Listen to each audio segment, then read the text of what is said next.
چلیں جی اسٹارٹ کرتے ہیں. آج ہم رکو نمبر 15 پڑھنے لگے ہیں سورہ نحل کا. آیت نمبر 111 سے اسٹارٹ کریں گے آج انشاءاللہ تعالیٰ. تو شروع کرتے ہیں.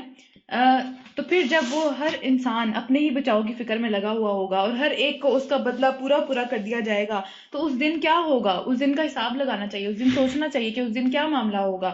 تو اپنے بارے میں جو ہے وہ اپنے بارے میں جھگڑا کرتا ہوا آئے گا، اپنے بارے میں فکر کرتا ہوا آئے گا کہ میں نے یہ نہیں کیا، میں نے یہ نہیں کیا تھا، یہ میرے ساتھ کیا ہو گیا، آج میرے ساتھ کیا معاملہ ہو گیا، پوری زندگی تو میں نے ایسے کیا تھا اور آج ہی میرے ساتھ میں بالکل خالی ہاتھ کیسے آ گیا. تو ہر شخص جو ہے وہ اپنے بارے میں ہی سوچ رہا ہوگا، نہ اولاد کے بارے میں، نہ ماں باپ کے بارے میں، نہ کسی پیارے کے بارے میں، کسی کے بارے میں نہیں، صرف اپنے بارے میں ہی سوچتا ہوا اور جھگڑا کرتا ہوا اپنے لیے ہی آئے گا.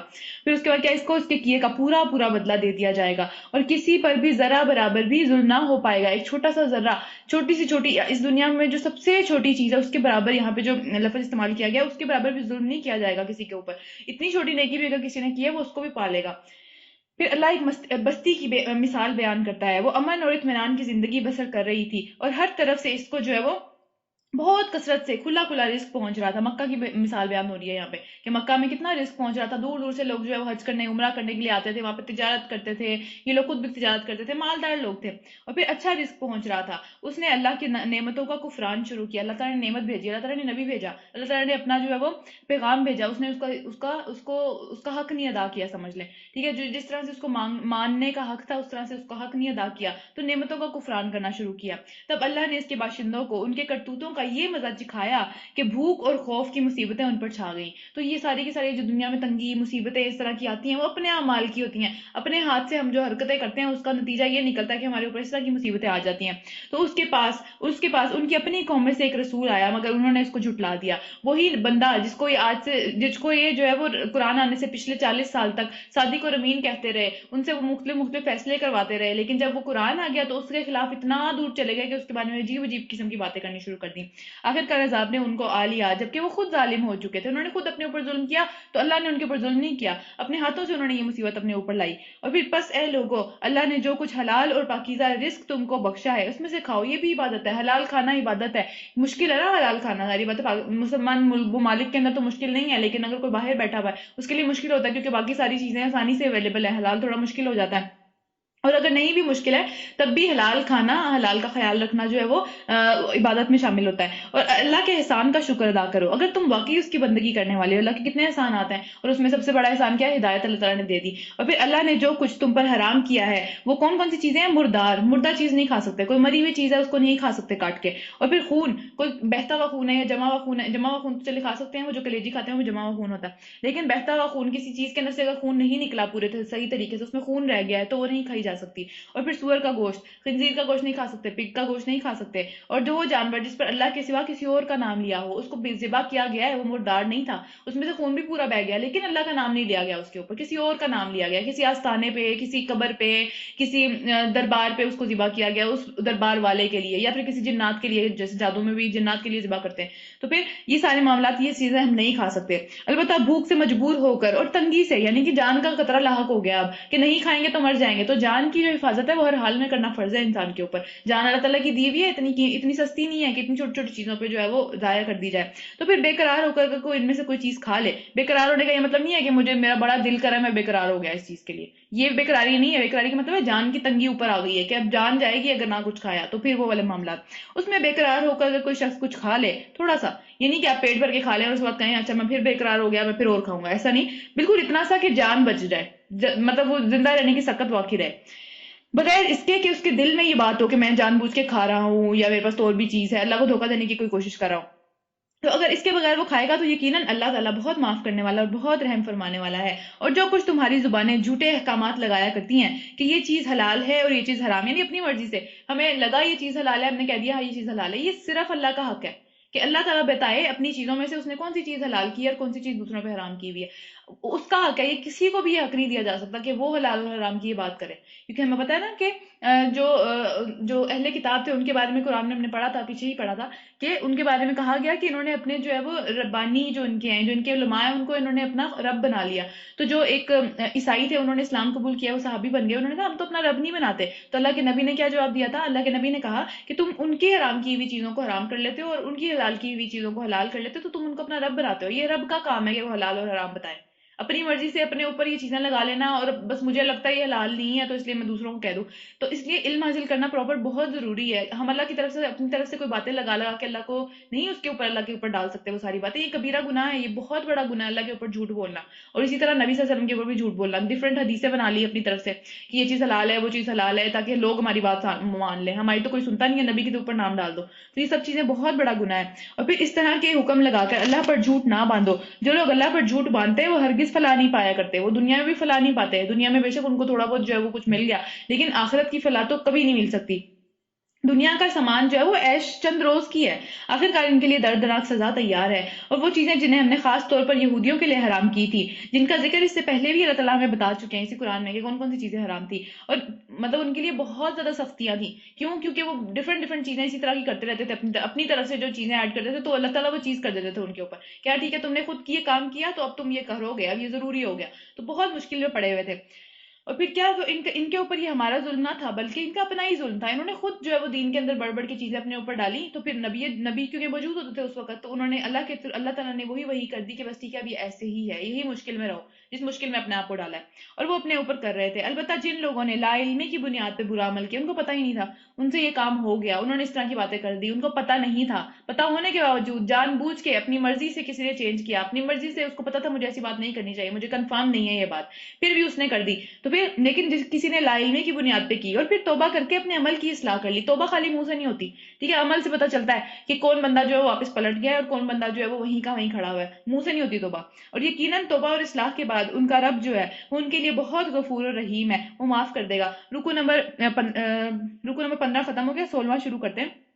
واقعہ یہ ہے کہ ابراہیم اپنی ذات میں ایک پوری امت کے جیسا تھا. ابراہیم علیہ السلام کی پھر سے تعریفیں, اتنی زیادہ تعریفیں آ گئی ہیں نا حضرت ابراہیم علیہ السلام کی, یہاں پہ بھی آ رہی ہے کہ اپنی ذات میں وہ ایک پوری امت جیسا تھا. یعنی جتنا کام ایک پوری امت کرتی ہے وہ ابراہیم علیہ السلام کر گئے. جتنا ایک ثواب اور جتنا بڑا رتبہ ایک پوری امت کا ہوتا ہے وہ حضرت ابراہیم علیہ السلام کا. اپنے آپ میں ہی وہ سب کچھ ہے, ان کو کسی کی ضرورت نہیں ہے اپنے لیے جو ہے وہ اس طرح کی چیزیں کرنے کی, وہ اپنے آپ میں ہی پوری امت ہے. تو اللہ کا بہت زیادہ فرما بردار اور یکسو, ان کا پورا دھیان اللہ کی طرف تھا, یکسو تھے, ایک ہی ڈائریکشن میں دیکھتے تھے, بس ادھر ادھر نہیں ان کو کوئی خیال تھا کسی بھی چیز کا. اور وہ کبھی مشرک نہیں تھے. یعنی یہ مشرک کہتے ہیں نا, جو مکہ میں مشرک بیٹھے ہوئے تھے اس وقت, وہ کیا کہتے تھے کہ ہم ابراہیم کی اولاد ہیں. تو ان سے اللہ تعالیٰ ان کو الگ کر رہے ہیں کہ وہ مشرک نہیں تھا, وہ تمہارے والی شریعت پہ نہیں چل رہا تھا جس کو تم اپنی طرف سے ابراہیم علیہ السلام کے ساتھ منسلک کرتے ہو. پھر اللہ کی نعمتوں کا شکر ادا کرنے والا تھا. اللہ نے اس کو منتخب کر لیا, اپنے کام کے لیے منتخب کر لیا, امامت کے لیے منتخب کر لیا. ان کی ساری کی ساری جو نبی آئے ان کے بعد وہ انہی کی نسل میں آئے, اور پھر سیدھا راستہ دکھا دیا انہیں. دنیا میں اس کو بھلائی دی اور آخرت میں وہ یقیناً صالحین میں سے ہوگا. دیکھیے دنیا بھی سنور جاتی ہے. ایسا نہیں ہوتا کہ دنیا میں جو ہے وہ اس کو ہم آخرت کے پیچھے لگ جائیں گے, ہائے ہماری دنیا کا کیا ہوگا. اللہ تعالیٰ دنیا بھی دے دیتے ہیں. دنیا تو اتنی حقیر چیز ہے, اللہ تعالیٰ کو دینے میں کیا فرق پڑتا ہے. اللہ تعالیٰ جب کافروں کو دے دیتے ہیں تو مسلمانوں کو کیوں نہیں دیں گے دنیا. تو پھر ہم نے تمہاری طرف, اے نبی صلی اللہ علیہ وسلم, ہم نے تمہاری طرف یہ وحی بھیجی کہ یکسو ہو کر ابراہیم کے طریقے پر تمہیں بھی چلنا چاہیے. ہر انسان کو ابراہیم علیہ السلام کے طریقے پر چلنا چاہیے اگر وہ چاہتا ہے کہ وہ کامیاب ہو جائے, کیونکہ ان کا طریقہ بہترین طریقہ تھا. اور پھر وہ مشرکوں میں سے نہ تھا. بار بار یہ بات کیوں, کیونکہ وہاں پہ جو مشرکین تھے وہ کہتے تھے ہم ابراہیم کے طریقے پہ چلتے ہیں. اور پھر رہا سبت کا قانون کیا تھا, سیٹرڈے کا قانون تھا. سیٹرڈے جو تھا وہ حرام تھا بنی اسرائیل کے اوپر. وہ سیٹرڈے کو کوئی کام نہیں کر سکتے تھے دنیا کا, وہ صرف عبادت کرتے تھے پورا دن. جس طرح ہمارے ساتھ جمعے کا معاملہ ہے اسی طرح ان کے ساتھ جو ہے وہ ہفتے کا معاملہ تھا. لیکن ہمارے کچھ گھڑیاں ہوتی ہیں, کچھ 20-25 منٹ ہوتے ہیں, ان کے لیے پورا دن تھا, وہ کچھ نہیں کر سکتے تھے. بہت سخت قانون تھا ان کے اوپر یہ والا. تو وہ ہم نے ان لوگوں پر مسلط کیا جنہوں نے اس کے احکام میں اختلاف کیا, اور یقیناً تیرا رب قیامت کے روز ان سب باتوں کا فیصلہ کر دے گا جس میں وہ اختلاف کرتے تھے. ہم دنیا میں بہت چھوٹی چھوٹی باتوں کے اوپر اتنا آگے چلے جاتے ہیں نا, لڑ کے ایک دوسرے سے, تو ان سب کا فیصلہ اللہ تعالیٰ قیامت والے دن کر دیں گے. اس لیے وہ یہاں پہ جو ہے اس کو جج کرنے کی, یہاں پہ جو ہے وہ اس میں اپنے آپ کو کچھ سمجھنے کی ضرورت نہیں ہے. یہاں پہ جو کام ضروری ہے وہ یہ ہے کہ آخرت کی فکر کر لیں, وہاں جا کے سب پتہ چل جائے گا کون صحیح تھا کون غلط تھا. اس لیے خود صحیح رہنے کی کوشش کرنی چاہیے. ٹھیک ہے, اے نبی صلی اللہ علیہ وسلم, اپنے رب کے راستے کی طرف دعوت دو, سب کو دعوت دو, سب کو اپنے رب کی طرف لے کے آؤ. تو یہ دعویٰ کا طریقہ اللہ تعالیٰ بتا رہے ہیں کہ کس طرح لوگوں کے دلوں کو جو ہے وہ موم کر کے کس طریقے سے ایک دائی جو دوسروں کی طرف پیغام لے کے جا رہا ہوتا ہے اس کا کیا ایٹیٹیوڈ ہونا چاہیے. آج ہم سب یہ سب چیزیں سیکھ رہے ہیں, کل کو ہم دائی بن جائیں گے, ٹھیک ہے, یا شاید آج بھی بن گیا, آج بھی جو ہے وہ جو چیز سیکھے آگے پہنچانے کا اس کو تو حکم ہے ہی ہے نا. تو پہنچانا کس طرح, یہاں طریقہ آ رہا ہے کیا کہ دعوت دو اور حکمت سے. یہ نہیں کہ ہر وقت 24 گھنٹے ایک ہی بات آپ کسی کو کہتے رہے, ایسا نہیں ہو سکتا کہ وہ بندہ پھر بات مان لے, وہ